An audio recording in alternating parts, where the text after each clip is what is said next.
Our world is an employee engagement crisis. Only 13% of employees are engaged in the global workforce, causing dramatic effects in any organization. Your organization can expect a more engaged workforce, improved productivity, an enriched culture, and increased profit. Engage and Grow is not your traditional training company. Training is dead. We're challenging the norm with everything we do, and our customers like it. All programs are individually designed by the Engage and Grow team, enabling you to facilitate the highest quality, tailor-made programs, improve communication skills, create deeper relationships, and foster a caring, social, and cooperative attitude. Our coaching will improve leadership qualities and build solid trust between employees, encouraging innovative thinking and proactive future planning. Engage and Grow will refocus, re-energize, and re-engage your employees, and we have tangible methods to measure the results. Our workforce engagement, leadership effectiveness, women's leadership, and engaging the Millennial programs will create movement in the mind of employees and your business, creating a movement that will take your company as an empowered team into the future. Bring the gusto back into your organization. Engage and Grow.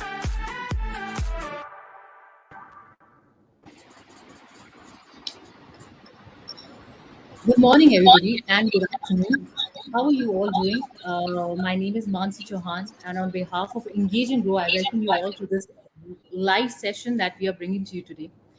As employee engagement has emerged as a critical driver for business success in today's competitive market space, leaders from around the world are becoming more aware of how enhancing employee engagement has to be one of their top business strategies. While disengaged employees feel no real connection with their jobs, an engaged workforce promotes and fosters customer loyalty, improves organization performance, and stakeholder value. Increasingly, organizations are turning to HR to set an agenda for employee engagement and committing to establish a competitive advantage. And today, we have gathered here to discuss with this great panel that we have on how to work towards developing and sustaining employee engagement. With this, I would like to introduce the moderator of the session today, Coach Amya Pradhan. He's based out of Mumbai, India, as a well-traveled, communically astute financial service professional with a diverse skill set and an entrepreneur at heart. He comes with over 20 years of experience and has worked with multinational organizations, helping them set up and manage their large offshore operations and implementing cost and efficiency programs.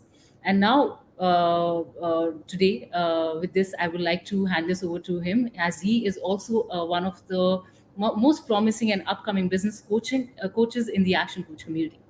So it's great to have you with us, Amya. Thank you, Mansi, and good morning to people beyond UAE. Good afternoon, good evening to people in Asia Pacific, some of the countries. I'm so excited to be a part of this conversation. I just wanted to thank Action Coach, Engage and Grow for having me here to moderate this session. So let's dive straight into our main topic for today, employee engagement. The way Gallup defines engaged employees are those who are involved in and are enthusiastic about and committed to their work and workplace. Employee engagement helps you measure and manage employees' perspectives on the crucial elements of your workplace culture. Now, you can find out if your employees are actively engaged with their work or if they're simply putting in their time. You can discover if your team building activities and HR practices influence positive business outcomes or if there's room to grow. That's what employee engagement is all about. But as we saw in the video, only 13% of employees worldwide fall in this engaged category. So what can companies and organizations do to develop and sustain employee engagement? Today on the panel, we are going to have this very discussion. And let me introduce you to our panel. I have Felicia from Singapore. Felicia has been helping companies transform disengaged employees into fully engaged leaders through the proven Engage and Grow programs that create long-lasting results. Also on the panel today is Amandeep Kaur. Amandeep is a results driven human resource professional with principal strengths in HR management, design, implementation, engagement, workforce development. She partners with senior executives and teams to achieve results through the forward thinking HR strategies. Welcome online today, Amandeep and Felicia. Good to see you here. Thank you, Mian. Thanks, Engage and Grow, as well as Action Coach, for organizing this. It's a pleasure to be part of this discussion. Likewise, pleasure to be here. Wonderful. So let's get straight into the conversation for today. Now, Felicia, how critical is employee engagement to business success? Well, for me, it is definitely one of the most critical. Otherwise, I wouldn't be sitting here with Engage and Grow. Just wanted to share a few stories so that to give everyone a little bit of a picture how critical can it be. Now imagine, and I got this from our past conference where there were clients coming from all over the world, Mexico, UK, Singapore, sharing their story about how having an engaged team really helped them survive. And I mean survive, because they were saying if not for the fact that we have a very strong engaged team, the company would probably have died during the pandemic. It is because, you see, when employee wants to do their best, we define employee engagement as having a set of employees who really internally want to deliver their best, want to go above and beyond. Now, you were mentioning, Amia, that the statistics says only 15%, in fact, people are engaged. That's based on the latest Gallup stats.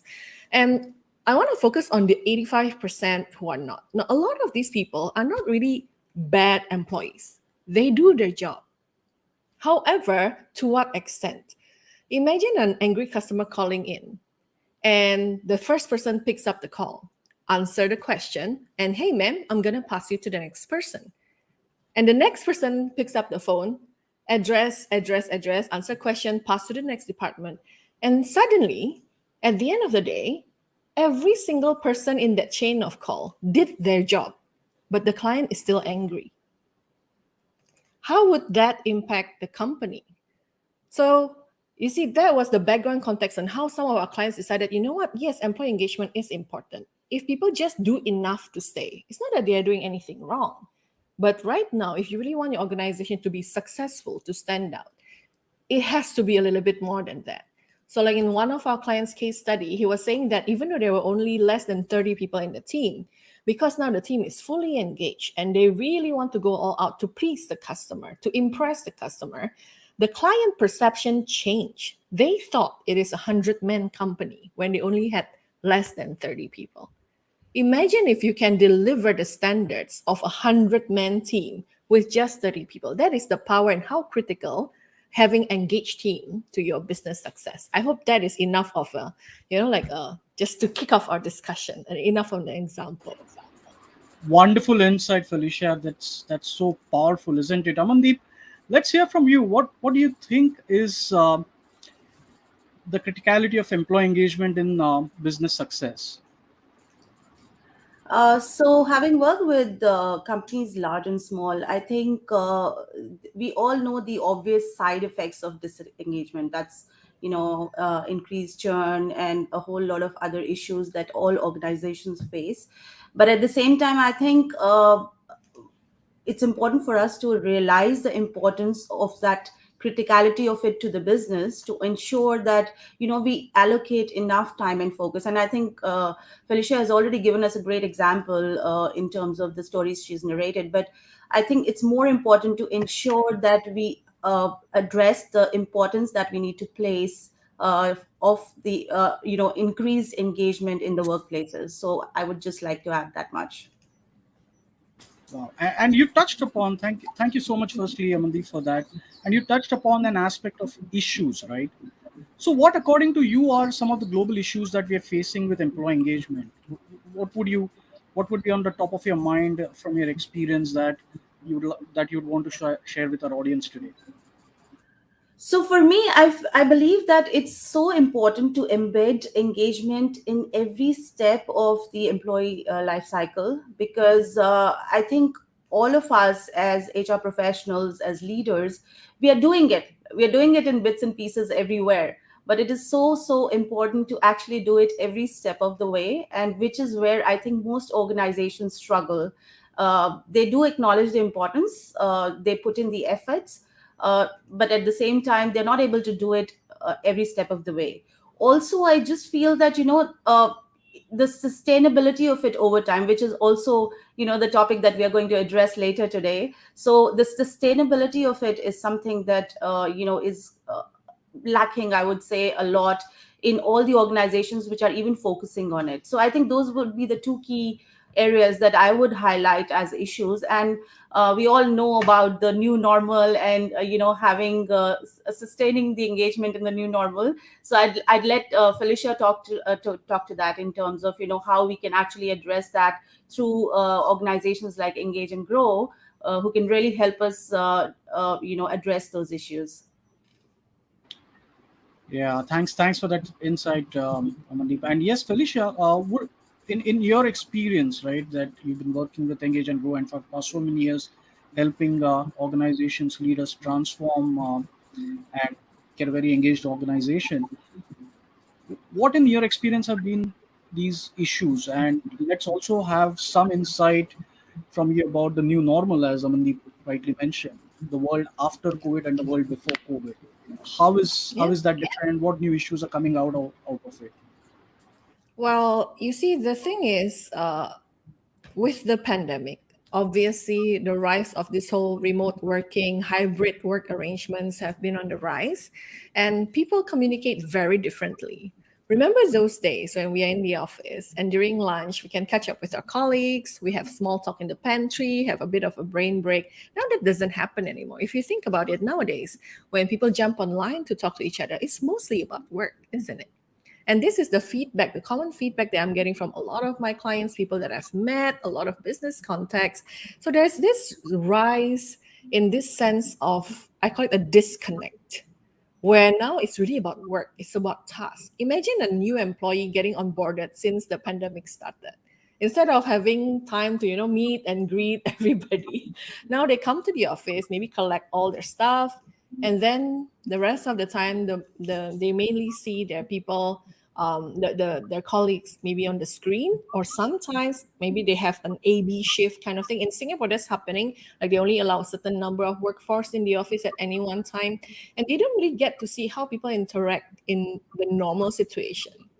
They don't really get to appreciate what is the culture of the organization. So that there's a little bit of disconnect. And while a lot of the focus has been on technology, right, we had to pivot a lot, and we had to instill all these tools of communicating, updating each other. But if you trace this issue of employee engagement, there's the brain side of things, the systems, technology, processes, but there's also the heart side of things. And I think post-pandemic, the issue is that if you don't focus on the people, on the human side of things, it's very difficult to get that engagement level up, and it's very difficult to sustain. That's today's topic, to develop and to sustain. And now there are additional things like mental well-being, there are additional things like diversity and inclusion. There are so many other things. And again, like I said, the human side of things, if it's not taken care of, a lot of the time, even though there are some challenges that you feel, oh, this can be solved with the technology, if the people are not motivated to do it well, will it really help? Will it really help solve the problem? So I think it's very critical that when we trace those issues, go back to what is the root cause of those issues.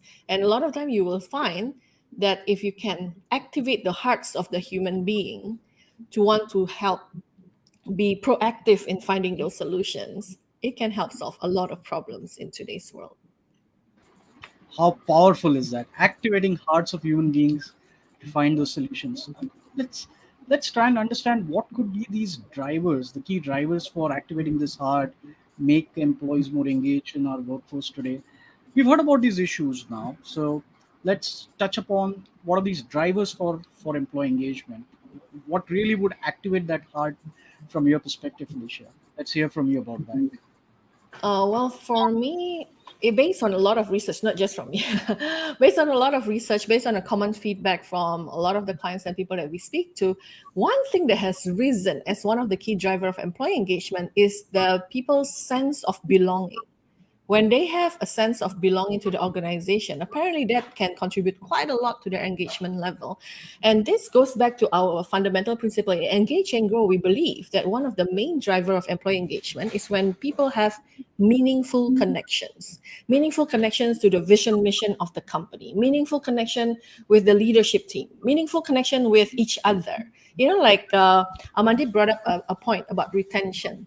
They say that when they have multiple best friends in the office, it is more likely that they will stay and they will want to do their best, because it's not just for myself anymore, it's for the team. The second thing that I would consider a main driver is that whole open communication, that constant feedback conversation that are acted upon. Apparently, they say when you have feedback conversations that are not acted upon, it will make it even worse. So when the people have two-way kind of feedback cycle, and they know that when they say something, it is being heard and it's being followed up on, it's very powerful to create engagement. And the third thing is the culture of recognizing good performance and collaboration across teams. So when you can build a culture where people are used to thinking as a we instead of a me, that can be very powerful too. Yeah, I think these three are the main thing for me: sense of belonging, open communication, culture of recognition, and collaboration. So, and that's great to hear from you, Felicia, because if you look at it traditionally, these have always been the tenets of great employee engagement. So, whether the pandemic or not, we still want to look at these things as the tenets in future as well. But look at it slightly more differently. Do it in a way that activates the heart, as you say, right?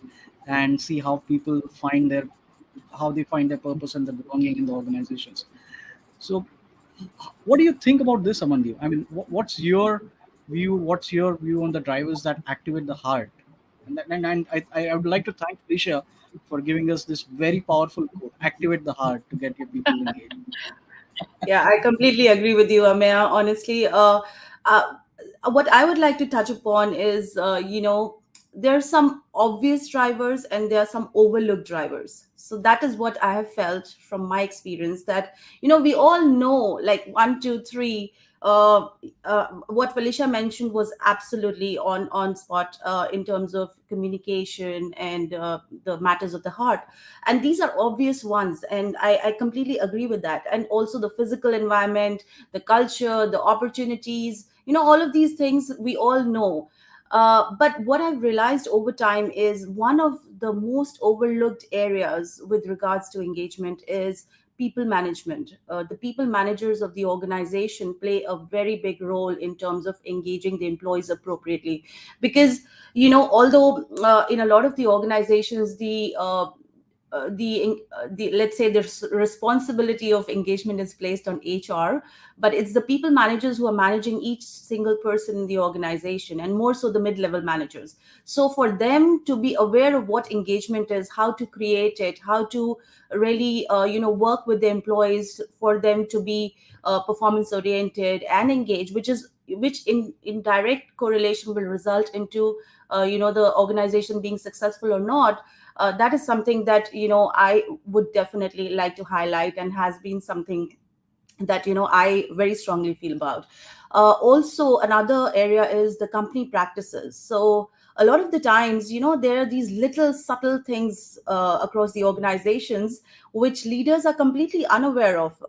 Sometimes they're like blind spots for the leaders, where not a lot of people can highlight it to them, and even if they're highlighted, they're just completely sort of ignored. So I think those two things I would like to say are definitely need to be looked into, and would really turn around the engagement of any organization that is looking to do so.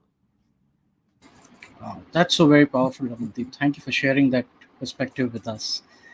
Now, we've looked at drivers, we've looked at the issues, we know what employee engagement is and why it's important for businesses to succeed using employee engagement as a tool. What do you guys think are the steps companies can take in this new normal and beyond to address this employee engagement issues? And I'd also, you know, want some of the experiences that you've had lately, share some some stories that you can relate to from an employee engagement perspective, that companies have taken the right steps to address this issue. Let's hear from you, Amandeep, first, and then we'll go to Felicia. Thanks, Abhay. So, for me, I believe that engagement is very, very different depending on the size and the geographical dispersion of an organization. So, when it is an organization based in one facility, the engagement is very, very different than what you would have for a global organization. So, we have to keep that very much in mind. And as they say, engagement is very, very local.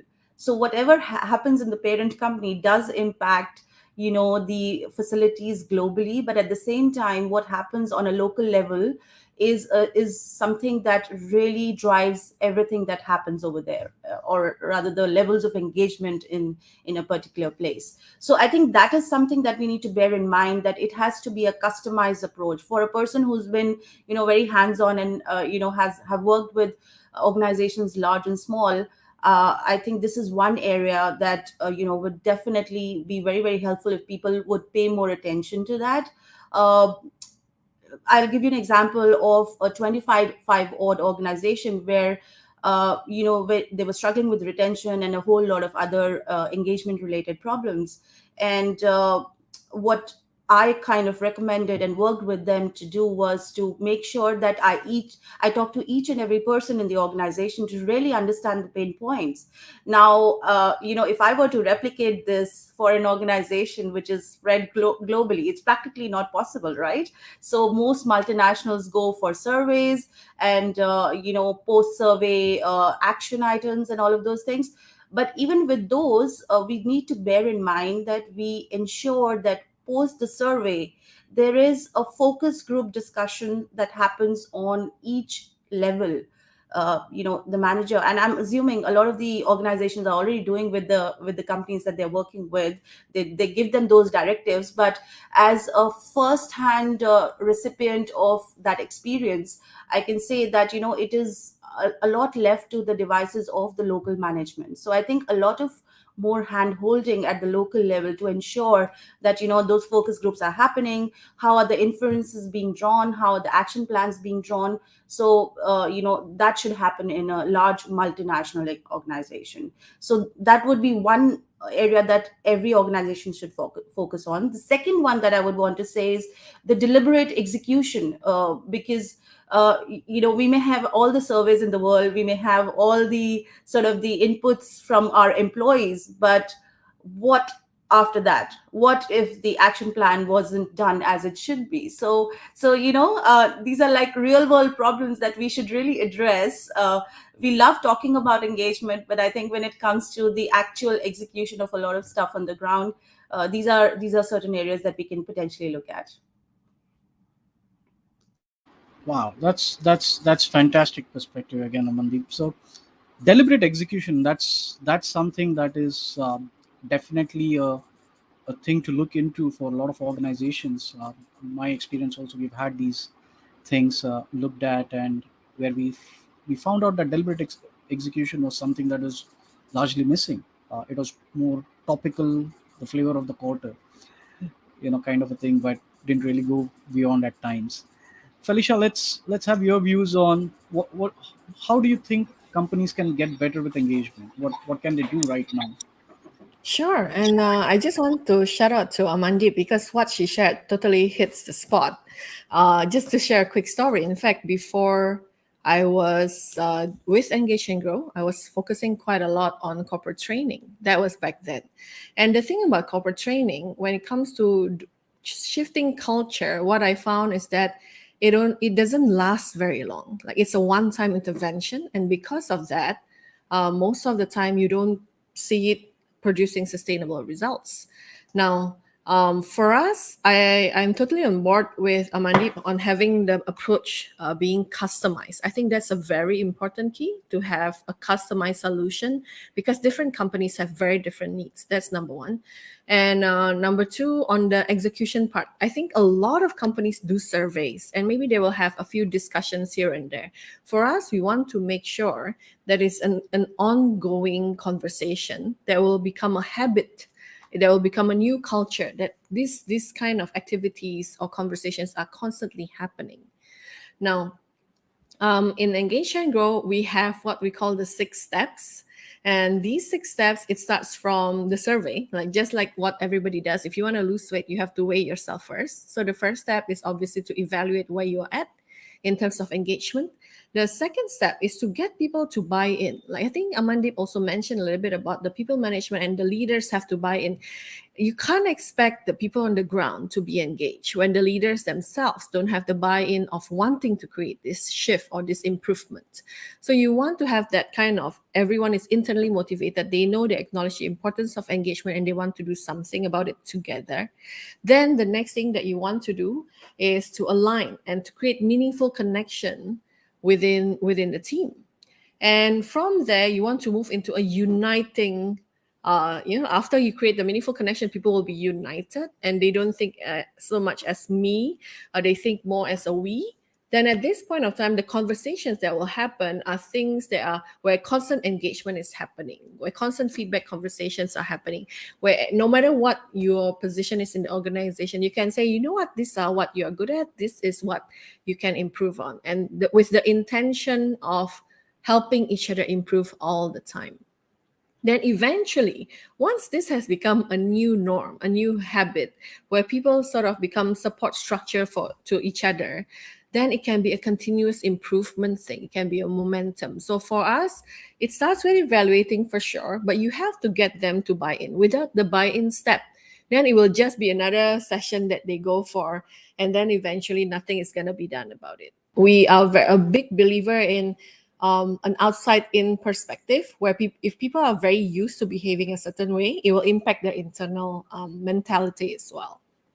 So that's probably the steps from me. A little bit of a quick showcase. That's so wonderful. That's so wonderful. Uh, we all understand this is important. Taking the right steps, taking people ahead, having the buy-in. Making sure that it is continuous and it's not something that is done only once in a while after we have had a leadership or a employee engagement survey. The key question then that comes to my mind is that how do you sustain this momentum? How do we sustain that employees remain continuously engaged? Because we know that it does bring business success, but you know beyond that, that sustainability about how we keep doing it, and also what does the employee feel after being completely engaged with an organization? Let's hear some thoughts from you about that, Felicia. Okay, so the sustaining is just as important as the developing that engagement. For this, I will have a 2 contrast case study. I like telling stories, as you can tell. That's so wonderful. Yeah, I've once worked with a very large organization, thousands of people, and I was sent to do a corporate training to shift the company culture to be more customer centric. Wow, but I'm like, yeah, so how are we gonna do this? Can we like do multiple sessions? No, they don't have time. Just conduct a 1-day training for everyone. Interesting. So I had to go back to that office many times because they're such a large organization, but they only allow 1-day training. And it's supposed to help change the whole culture, shift the whole mindset for the whole department to be customer centric. And the moment of revelation came to me when, after running quite a lot of classes, and in the class, they're always very upbeat and they will say, Fel, you inspired me, you are so, you remind me of why I wanted to go into design in the first place. So now I will love my customers more. Wow. On the day after the training, they're all fired up. They're all very energetic. And then I see them a few weeks down the road after they attend the training. Hey, how are things? They were like, well, the boss is still like that. The people are still like that. Customers are still like that. The job still, and they sounded so defeated. And that is again a very big message of, if you want to deal with, again, activating the heart, we are human beings. It doesn't work with a one push and then you'll move forever. It doesn't work like that. A human being has emotions, has feelings, has everything else. And the approach that made me fall in love with Engage and Grow is the principle that, hey, you know what? You do small nudges over time. that becomes a habit, that becomes a new way of behaving, so that even if there's no more push, because it's a new habit, it will continue to go. And when I do this approach, when I started running a lot of Engage and Grow program, there was a company, they are currently the largest mortgage advisory in Singapore. When we started a program with their leaders, they had 30 something people, and they were at that number for a few years, and they were already the largest in Singapore. They were doing great. But the leader came to me, the founder came to me and said, "Hey, how do I grow this organization beyond this number?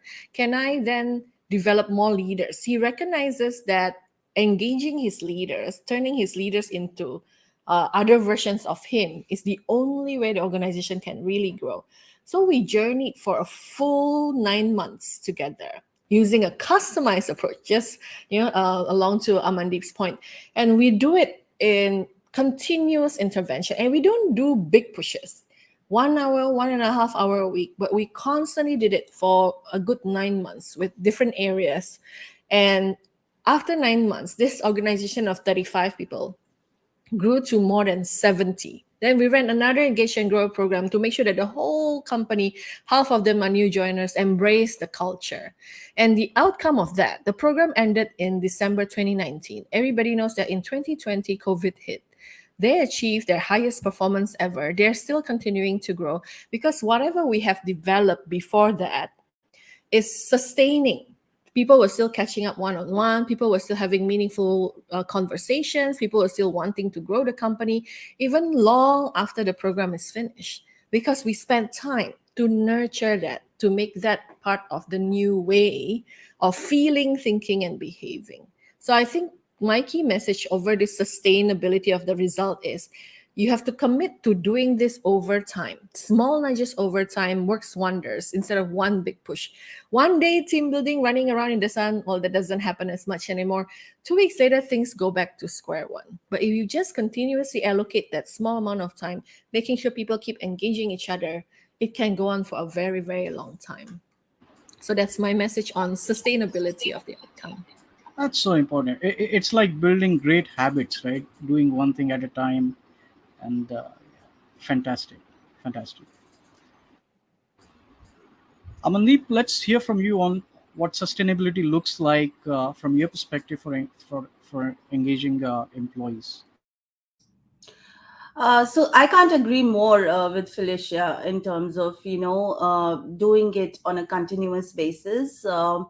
The only thing I would like to add to that is that along with action, we also need feedback.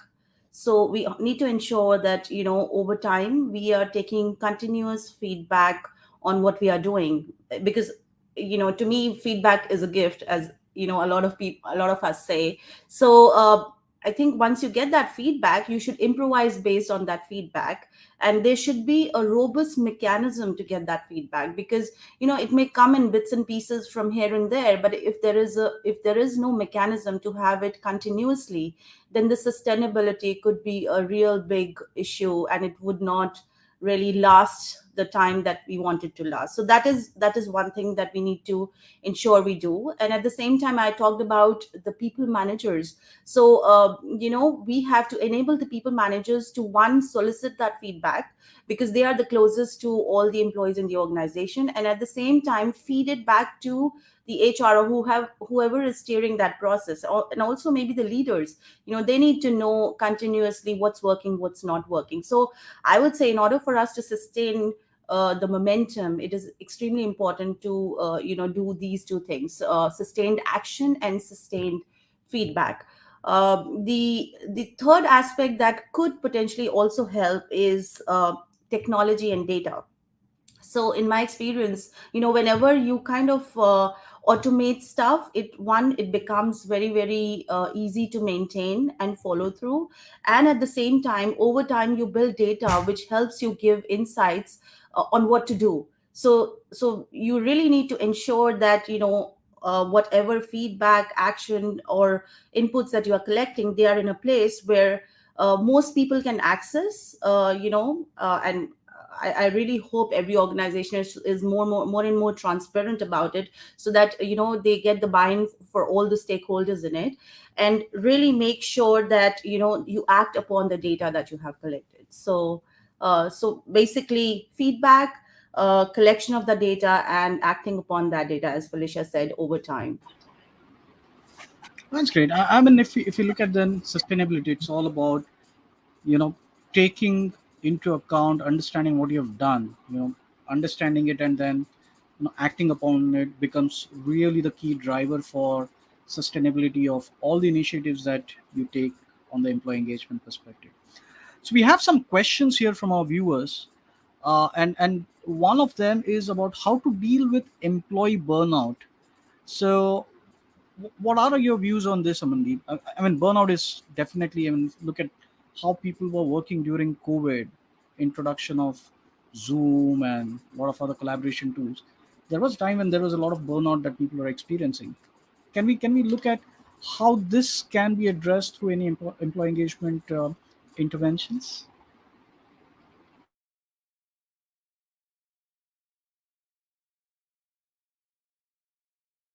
So we can't hear you, Amandeep. I think. Sorry.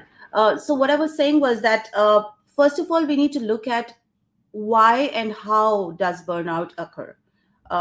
We all have gone through a time which has been unprecedented, and each of us feels that we need someone to talk to, right? At the end of the day, the most underlying factor of any burnout with any individual is the inability to express, or inability to share their thoughts with any individual, or within the organization. So I think that is one area that we really need to address, first of all, in terms of creating a channel where employees can talk to other individuals, which is directly impacting their work or anything else that is bothering with them. So for me, in order to ensure we address burnout properly, we need to create channels where people can come and talk, and also get just a sounding board for them to be able to address whatever they are struggling with. Great thoughts. Great thoughts. Felicia, Engage and Grow has something on these lines where wellness is an aspect that Engage and Grow focuses upon. Now, for employee burnout, how important is this to address employee burnout? How important it is to have this mental wellness aspect truly and finally embedded in the employee engagement culture? Yes, for sure. I think burnout is a major issue, especially since last year. I see a lot of companies conducting mental well-being talks. I see companies providing in-house counselors sometimes, just to give a little bit more support. The way Engage and Grow programs try to address this is again to create an internal support system within the team. So when the team is so close that they treat each other as friends, it's not gonna be oh, I can't let my boss know that I'm feeling down. It's more of, hey boss, I am facing a little bit of a burnout because I think this. What can we do about it? So that constant conversation, the internal support, that people really treat each other and they look out for one another. There's one activity that we run in our program where the rule of the game is only if everyone complete what they need to do, only then the team will get like a green score. Ta-da! If even if it's just one who doesn't complete it among the 10 people, the 12 people, the team will get a red mark. So there's this sense of what we are trying to build is that it doesn't matter if you complete your task. You have to see and look out for one another as well to make sure that other people, some may be struggling, are also doing this as a team. So for us, our approach has always been, if people feel safe enough to have authentic conversation with each other, if people genuinely grow to like each other enough to want to take care of people, then at least it doesn't just depend on the company taking care of the people, but they will sort of take care of each other, if that makes sense. Yeah, yeah. Truly agree with that. Truly agree with that. And somewhere we just touched about culture, and culture is something that gets built, gets corrected. One of the questions you've had from from the participants is, How can someone, just as an employee, work on correcting culture? Just one single employee, how can they work on this culture aspect? Let's hear from you guys. Well, the thing is, if everybody thinks I'm just an employee and I can't create that culture, that's when culture doesn't happen. The culture doesn't get built. Because the way we define culture is that, you know how a lot of companies have their corporate values. My question to these companies is always, so how many percent of your people remember all your values? And then they'll be, we're not sure. Okay. And since you're not sure how many people remember those values, how many people do you think behave according to those values? So in our dictionary, a culture is a living version. It has to be acted upon. It has to be the way people behave. And and again, the thing about culture is you have to be able to observe those behaviors. You have to be able to see one another doing this kind of behaviors that has been an agreed behavior internally. You know, like, hey, guys, in here, this is the culture, this is how we're going to treat each other, this is how we do things around here. And that takes the buy-in. I'll go back to the buy-in from every single person. Like the best stories, success stories on culture is when even down to the person opening the door in a hotel, they portray a certain way of behaving, all the way to the general manager of the hotel. They behave the same way to the customers. So it doesn't matter where the person is. And they have to know that culture is formed by that individual employees. And if everybody does it together, then it becomes a living culture. So every single employee is just as important. But this is where the leaders have to lead by example. A lot of cases where we find there are complaints about this culture, they're like, yeah, but Fel, we want to behave this way, but if the manager is not doing it, then why should we? It becomes that kind of conversation. So that's why I think Amandeep's point about people management is so important. Like the leader has to behave and lead by example too. Great thoughts again on this one, Felicia. Thank you so much for that. So, Amandeep, we were talking about feedback a while ago, right? And how it is important to reflect on feedback. One of the questions we have here was, how can one make sure that feedbacks have been acknowledged in the system when everyone is so focused on the numbers to achieve? This has been a constant, struggle for a lot of organizations. What are your thoughts on this? So my take is two aspects here. One, when you get feedback, you act upon it, which obviously should be the case. Now, realistically speaking, you may not be able to act on all the feedback that you get. So when there is feedback that you can really act upon, it is extremely important to communicate it in a way that it makes a point, because half the time we end up acting on the feedback, but it's not communicated in the way that it kind of hits a mark with the audience. So communication is a big aspect in terms of, if you are doing something in your organization, have somebody really communicate it to the relevant stakeholders in a way that they sense that, I gave this feedback, and it may not be very explicit, it could be very subtle as well, but the person would know. As soon as you will do something in alignment with what has been fed, definitely that person is going to see that, something happened. So it's very, very important to communicate it in the right way, I would say. And that is why internal communication is sort of an overlooked area in most organizations. But to me, it is a very critical part of the HR setup, or let's say the organization itself, because if you don't communicate to your employees, how will they know what's happening, right? And with the limited HR resources in every organization, nobody really gives a lot of importance to this. So in my mind, part of the mandate for one of the HR folks within a particular team should be to maintain internal communications. And this is what I'm speaking from experience, that it has really worked for me in the past with all the organizations that I've worked with. And that's so very important, internal communication, addressing every employee in the organization.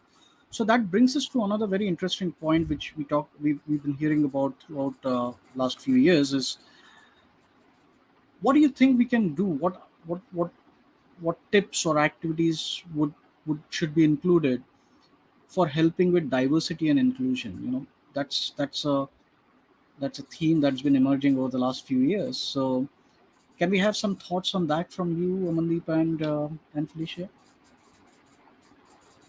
Yeah, so I guess we live, both me and Felicia, we live in parts of the world where we actually live and interact with 200 plus nationalities, and so is the case for every country nowadays, with people moving all across. So, in my mind, I think first of all, it is important to clarify whether or not it should be a focus for the organization, and if it is, then we need to ensure that in our heads, in the heads of the leaders, that definition is very very clear, and how they want to go after it.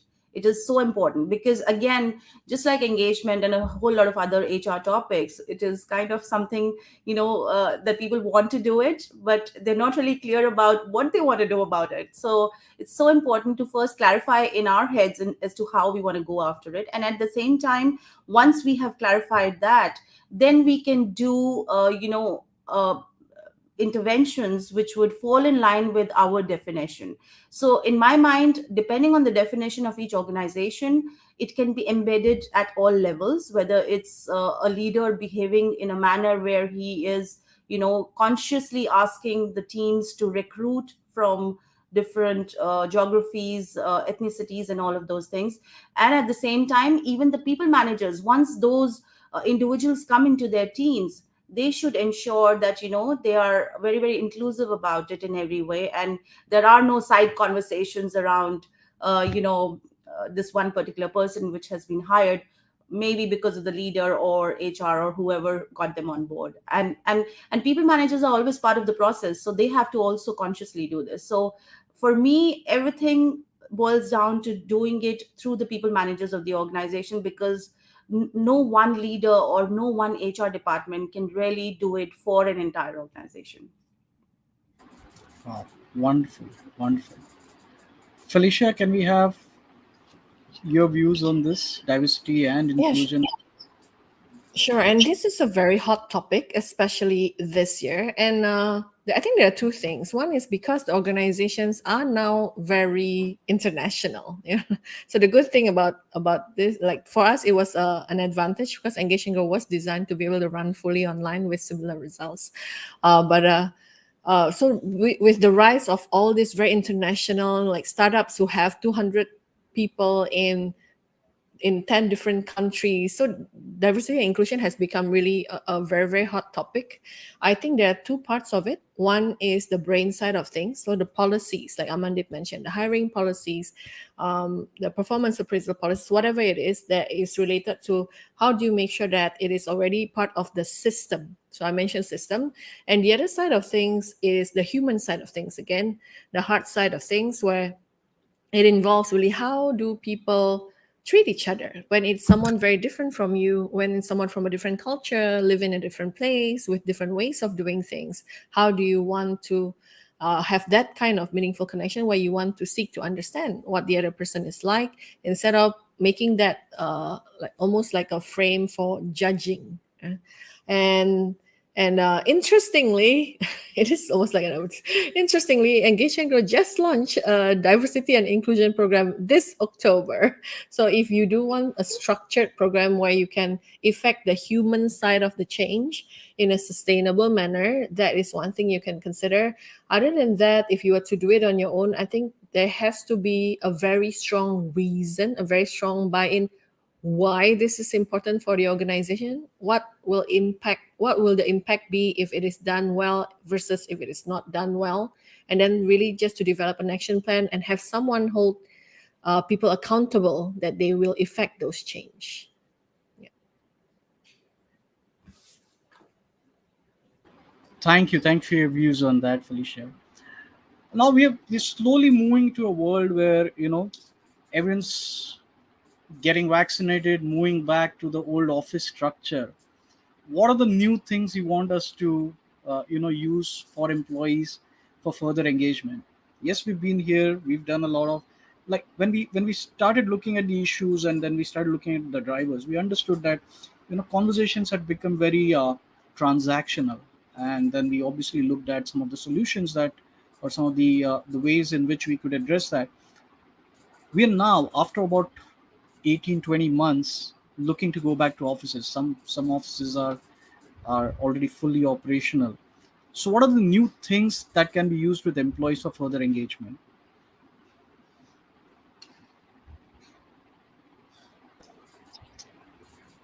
Well, for me, I think it is a combination of having a structure, of activities that people can do together, and to facilitate connections. I mean, that's a very oversimplified of doing it, but from my point of view, that is really the way I see. A lot of my clients are still facing this whole, wait, this week are we back in the office? Oh, yes, we are. 2 weeks later, oh no, it's only 50% of the office. And then 2 weeks later, the numbers in Singapore now are the highest it has been, like a few thousand cases a day. And now the default is back to work from home.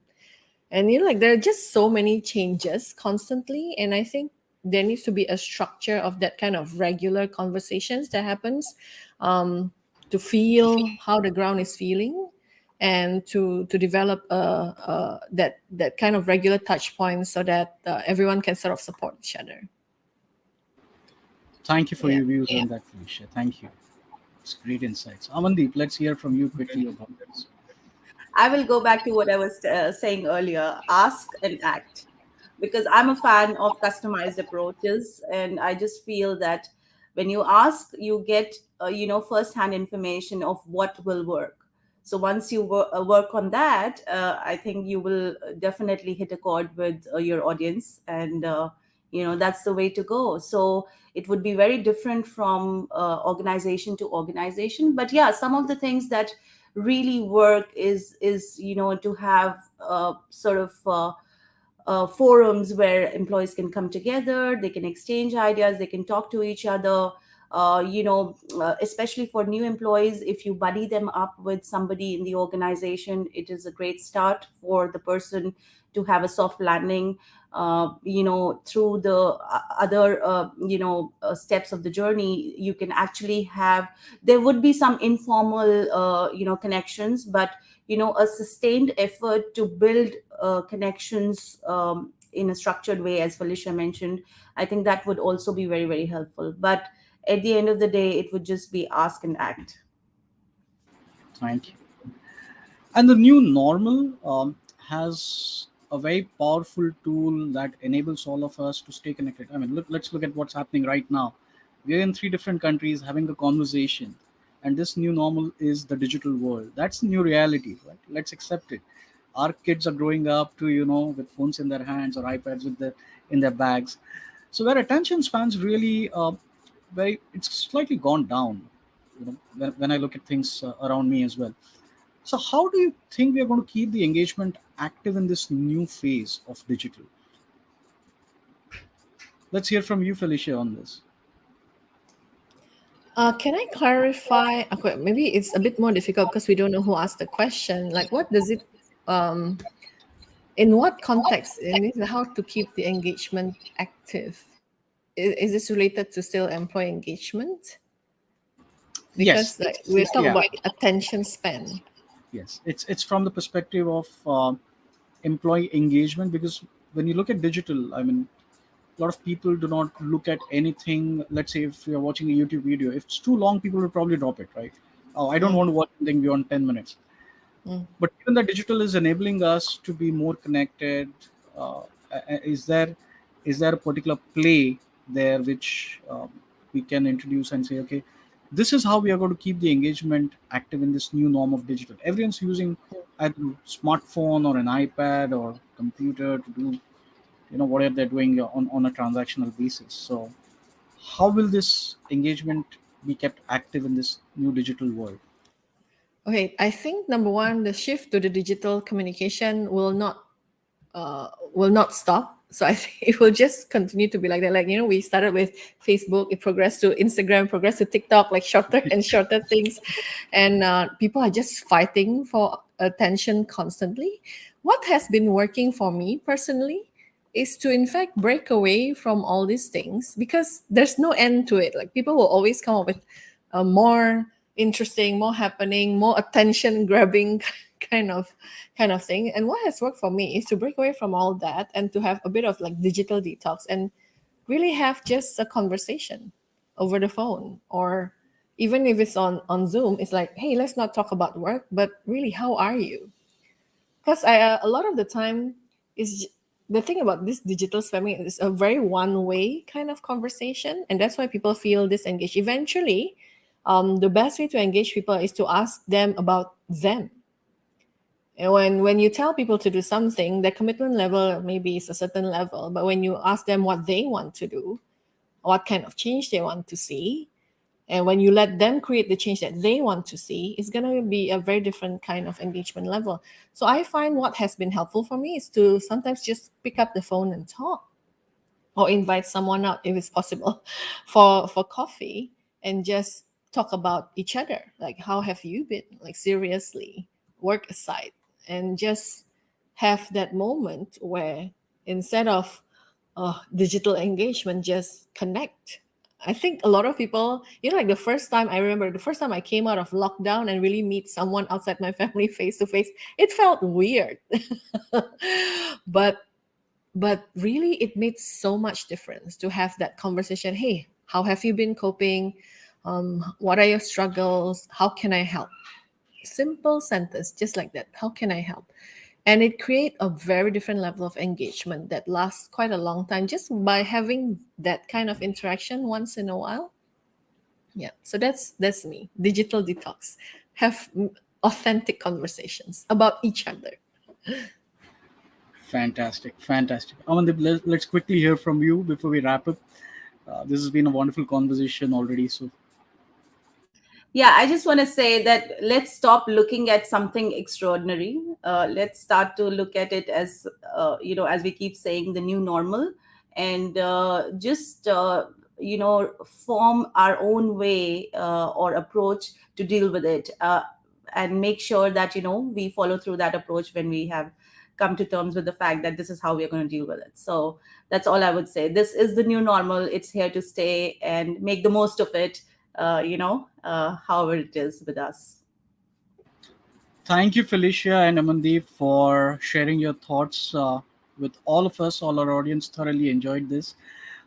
Just to summarize, activating the heart is so very important right now.